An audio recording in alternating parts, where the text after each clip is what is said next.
Welcome back, everybody. It's another episode of The Human Side of Marketing. I'm your co-host, Chris Angel, and I'm here with your host, as always, Kurt Stockwell. What's up, Kurt?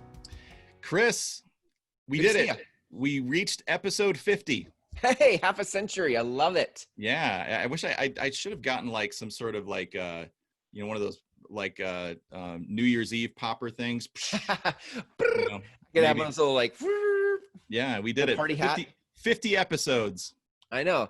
I wish I had some sort of noisemaker here. Woohoo! But I don't. So today we're talking about like the needs, the aspirations, the desires. Like what do your people really want right now? And then when I say right now, I guess I'll let you qualify that. But what do you mean by right now? Well, when this episode airs, it will probably be hopefully slightly after business has been opened. Yeah. We're recording this at the beginning of May, but I think the episode will actually go out maybe in June. Yeah. So hopefully we are back to business Hopefully at this time. And so what is the messaging that your customers want to hear at this time when we are back to business? And I promise you, what they don't want to hear is more information about the aspects of your product or service. They are looking for some sort of transformational change in their life, because that's why we buy anything we buy comes down to I'm at this point and I want to get to this point. And everybody is going to be very emotional at this time. Everybody is going to be looking for the company with the clearest message that they realize, understand how they're feeling. And what you don't want to do at this time is say, hey, it's time to get back to business. Let me tell you all of the boring aspects of my product that I've been telling you for the last, 3 years. Right. So how do we lean into one of kind of the ideas that we had for the title of this message was something about your customers' needs and desires? Because at effective marketing, really when it comes down to it is identifying underlying needs and desires. And it always boils down to emotional aspirations. So what is the aspirations that your customers are looking for at this time? And I promise you, they're not looking for more details about the widget that you sell. They're looking for how does that widget affect my life at this moment? Right. Also, I think, and this is just it's a side trail for just a second, but I feel like this conversation right now is about how do we talk to our potential customers, prospects in a way that has them really identify with our business and what we're offering. But if we flip that around and look at ourselves as the business owner, and we think, like, if I asked you, what kind of customers do you really want to work with? You want to work with people who actually want to work with you. You don't want to work with people who are price shoppers and they came in on your Groupon because it was a good deal, but there's no actual connection. And like, most of us want to have real connection with we want to have the human side of marketing. We want to have the human connection with our customers. And to do a feature benefit type of message doesn't create that. It's the aspirational message you're talking about that actually creates that human connection and makes our experience of our work more enjoyable, because we get to work with people in real human ways versus working with people who came in off a Groupon because it was a good deal. Right. Exactly. Yeah. Like you said, the list of values that your product delivers is much less about the actual thing, and it's more about the emotion. So we were talking about different industries. We were talking about, we always kind of we've been talking about the restaurant industry a lot in it's easy to talk about. And it's an easy one to talk about. So, one thing that you can do let's take the restaurant industry, for example, is rather than just start throwing out deals like a 2-for-1 or a family discount or whatever, put some really heartfelt messaging in the fact like, hey, we're back to being able to sit on the patio, have a cold adult beverage, and that juicy burger that you've been longing for, for the last 3 months. Come enjoy some tranquility just in that moment. And oh, by the way, here's our deals, here's our sales. When you have a Go ahead. Well, I just want to say, I think what makes that attractive, not just what makes that message attractive, but what makes um, what helps me step into that that offer is when you talk to me about the elephant in the room, right? Mm-hmm. Like when you just go back to business as usual in your marketing, but you don't ever talk about the thing that really affected me, you're missing more than half the equation of empathy. Empathy starts with where I'm stuck, right? So if it's like, look, we as a community just spent months basically out of a normal pattern. And for many of us, it was scary, unknown, frustrating, irritating. Like and I know that, and I own a restaurant. Not personally, I'm saying this in my example here, and I own a restaurant, and I knew that at times what I wanted to do was just be able to go somewhere that I loved to go and Mm-hmm. enjoy a burger on a patio, but I couldn't Mm-hmm. because we were in this weird situation. But there's something for me that going to the patio, that's not my house, gives me this sense of freedom that I don't normally have. And I think you listening to this probably had the same kind of experience, that for months you were like, I just want to have the sense of freedom and not have to Yep. make my own meal and enjoy the wonders of life. Well, that's what we get to do now. And to Yeah. celebrate that, we've got, our patios open. We're excited to have you, whatever.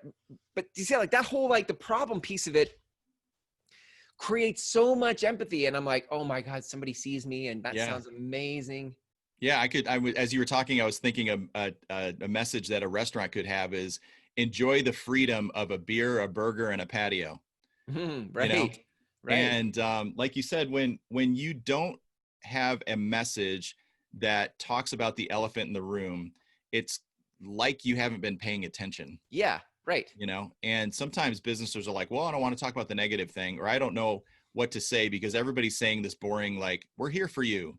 Now that COVID is over, we're here for you. And I don't want to say anything boring like that. So I'm just going to ignore the whole thing. Right. Well, no, think about the aspirational identity that your customers want. Like you said, everybody's been cooped up. They want freedom, or they want belonging, or they want like a sense of adventure, Yeah. maybe you're selling car parts, right? And now it's time to get that vehicle running again and take the adventure, like get out on the road. Right.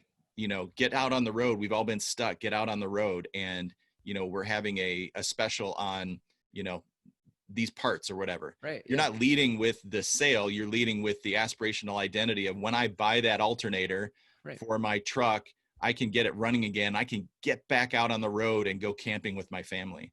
Yeah. One of the things we were talking about before we hit record here was we're trying to think of different industries or different companies that might have a trouble with an aspirational identity kind of a message. And we came up with dental.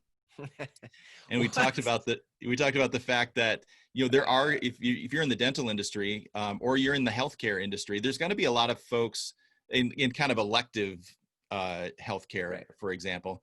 There's Right. going to be a lot of folks who are just ready to show up at your door to get that procedure Right. done. But there's also going to be some folks that aren't showing up because Right. they typically would never show up. But something that you had mentioned, Chris, as we were talking about it, that I loved was during this time, we're all starting to think a little bit differently about our mortality, Yeah. about our health. Right. And if you're a business that has anything to do with health, you could speak to that. Mm-hmm. It's been crazy times over these last few months. We've definitely we've all thought about our health differently. Right. Now's the time to really capture this moment and take care of yourself.